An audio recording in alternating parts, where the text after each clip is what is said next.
were happy to do that. So that was really nice on behalf of both organizations. So yeah, this time last year, we were less than a week in of a newborn. So, not really sleeping, trying to figure out how to keep her alive, essentially, like, taking care of someone new. So it was a really special time frame, very different summer for me, where I was inside my house a lot, taking care of her and not really playing golf. And slowly but surely, I live walking distance to Marion, so I put her in the stroller and I would literally walk to the driving range with her, and she would just fall asleep in the stroller and watch me hit balls. So after the doctor gave me approval, and I started hitting balls and kind of finding my way again. And I think that really helped get me back into shape, to be honest. So after that, then I started playing some golf, and Women's PGA Cup happened, and then from there it was just full busyness at Marion. We've really expanded the instructional program, so I feel like we didn't have much of an off season. I've really, myself and my coworker Nick Iacono have been busy since January, really. So just full board teaching schedule, playing schedule, and mom life. That's great. You're busy.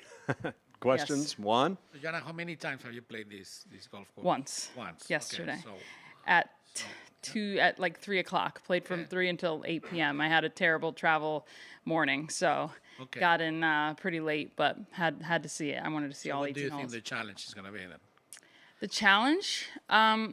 I think it looks like it would be friendly off the tee, but I think it's such an approach golf course because the greens are actually, most of them are pretty small, and even if they are larger, there's not really spots you can land it. So I think it's really a second shot golf course, and knowing what sides, if you are going to miss it on so you don't short side yourself. And obviously staying out of the penalty areas. There's a lot of trouble everywhere. So, it's not tree trouble. It's penalty areas. It's being on the right side of the hole. So I think you have to hit it well. It's going to be long. I'm sure it'll be windy. It'll be hot. So you it's a beast of a golf course. It's a big bad golf course for sure. So my other thing is not that you are not a fantastic PGA pro and director of golf when you do that, but how much do you think playing this championship, having interactions with headquarters, with the people that you've been there, has helped your career and getting to the places that you got to? Yes, I mean the PGA and I have had a really great relationship ever since I became Class A. I believe it was 2017. So, and I think the initiatives between this championship and the Women's PGA Cup really brought me close to leadership and you all. So it's amazing the opportunities they have from the playing perspective, education, charitable efforts. So I'm happy to be 100% in as a PGA professional in all of their efforts. So this championship, for it to be at its new home, is pretty special. And I understand, and now that I've been around, I understand it's valuable to have a place that's kind of centrally located in the country. And Dallas is obviously a home of a lot of great golfers, but to have a home in Texas makes sense. And based on that, and just as a quick follow-up, what would be your advice for other women members of the PGA of America in terms of getting involved in these events, these tournaments, competing? Yes. I was just telling Craig Kessler, I spent a little time at Trinity Forest this afternoon because I wasn't in the Pro-Am and I wanted to play some golf, and the head pro is a Marion assistant pro, and he set me up to play with one of their female assistants, Katrina. And we were chatting about that, and she's an apprentice, and she's pretty young, and so she was asking me some advice, and I told her that playing side. She played college golf. She played at Colorado State, I believe she said, and I said the playing side really opens up a lot of opportunities. So, to shadow instructors, if she's going to go the teaching route, playing as many things as you can, get that exposure with the PGA and the LPGA and all these wonderful organizations. So. It's it's a small network, and it's amazing. Every time I come to this place, I just know more and more people, so it feels home here. Yeah. Over to Jim. With, I assume, less time to practice than maybe, say, 2 years ago, 3 years ago, what part of your game do you really focus on? I focus on having a lot of clarity in my golf swing, where I want to keep it really simple, and I clearly understand what's going on in a good way and a bad way, because I don't get a lot of reps, so I need to be super clear with what I'm doing. And a couple of years ago when I played at Baltusrol and KPMG, I hit it pretty well, and I felt like I had great clarity. And this, all of a sudden, this happened a few weeks ago. I was playing in a section event, and I remembered some feels I had, and I look back at golf swings from when I used to play for a living, like 2014, like what did I do back then? And so that's really the practice I do. And then a couple weeks ago, I found that clarity again, and then I went to the Monday qualifier for the ShopRite, the LPGA event in Atlantic City, and won the Monday qualifier, and then played an LPGA event, surprisingly, with like zero practice, just like understanding what I need to do with my golf swing to make the golf ball kind of have a reliable ball flight. So short game wise, because I coach so much, I understand short game concepts more than ever. So if my chipping, pitching, bunker play is better than it's ever been, and I don't practice it just because I really understand the coaching and the science behind it. I even helped that young assistant at Trinity Forest today. She like chunked a couple chips. I was like, come here, girl. Like we gotta clean that up. So, I showed her a shot. She's like, ooh, that was nice. Kind of ball first. It spun a bunch. So she was happy about it. And so that's what I love to do. But yeah, just clarity. And, as long as I can get golf course reps, like play the game of golf. I played Marion, before the ShopRite qualifier a few days before, and I played quite well. And if you play well at Marion, you're good. You're good to go. So that's my practice. And as a woman golfer, when you hear the news they announced today, $12 million purse here, what comes to your mind? What are your reactions to that? How good is that?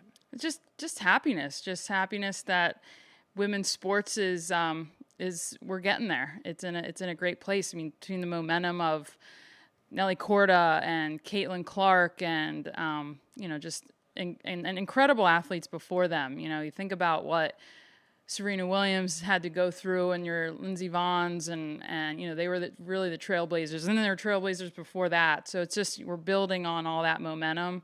And women's golf is in a great place. There's great leadership, great momentum with the game of golf around the country. I mean, golf is in. Golf is cool. Golf is bigger and better than ever. So I think the purse reflects that. Alex? Yeah, Joanna, you mentioned your limited reps. You had an interesting moment where you had that full circle moment of qualifying for the ShopRite for the first time in a long time. Yeah. But what do those reps do for your game, being in a competitive spotlight and being on an LPGA stage in preparation for a major this week? Yeah, I couldn't have asked for better prep to be in an LPGA event 2 weeks ago, and I work full time. So that was pretty special. And I learned a lot about those 2 rounds. I played really well on Friday. I struggled on Saturday.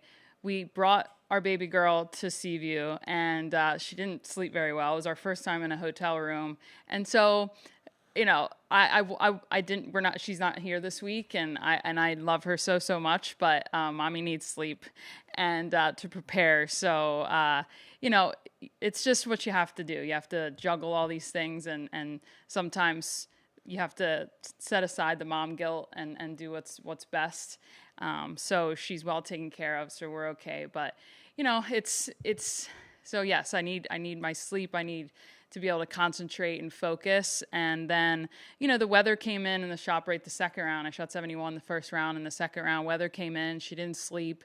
And I just got a little cranky. I need to keep playing with joy, and honestly just it's a balance of not caring, but just keeping it really lighthearted and joking around and just kind of joking that I'm just a club pro. But because when I keep it light, I swing well and I can play well. And I did it that first round. I had 6 birdies and played pretty well. So I learned a lot from that second round. I can't take it too serious.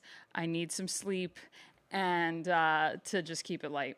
Awesome. Good luck this week. Thank you. So I guess if you make it to the weekend, we can say mommy did sleep. No? Yeah, mommy slept, right? That's why, like, the PGA Cup is in Oregon, and I was 12 weeks postpartum, and it was maybe four months, and we didn't bring her. It was the first time I slept 8 hours, and I was leader after the first round, bogey free. My teammates were like, "You just had a baby. What's going on?" But I'm like, "Well, I slept." So, how much do you know about the other PGA pros playing this week, and who do you think has a chance to be in contention? So I've known Sandra Chenkaja since freshman year of college, and I always say no one has played more golf with Sandra than Joanna Coe on the planet. So Sandra, she was a tour pro for a long time. She kept her LPGA card for 8-9 years. So she knows what to do. She knows how to handle it out here. She's a good player. She's really steady, boring golf, right? And that's what you need in a major championship or any golf tournament. So Dr. Allison Kurt is, at this point, one of my best friends. She's a wonderful person and a very impressive human, and she understands the game. She's just unbelievable from the mental side, physical side. I mean, she has her own sports psychotherapy practice, and I send her my students for mental coaching. So she's a really good friend of mine. Ashley Greer, I've been on 3 PGA Cup teams with her, and she was in Philly. I was in Maryland, and then we swapped. She's in Maryland, now I'm in Philly. So we have a lot of common friends. And I was on the PGA Cup team with Allie Knight this past year, so got to know her a little bit. And then I don't know the other girls well because I didn't have to go to the LPGA National Championship in August because I knew I was going to be exempt this year because I was 12 weeks post baby, so I don't know about the other women that qualified really. Yep. Thank you. What is your daughter's name? And Jenny. Jenny.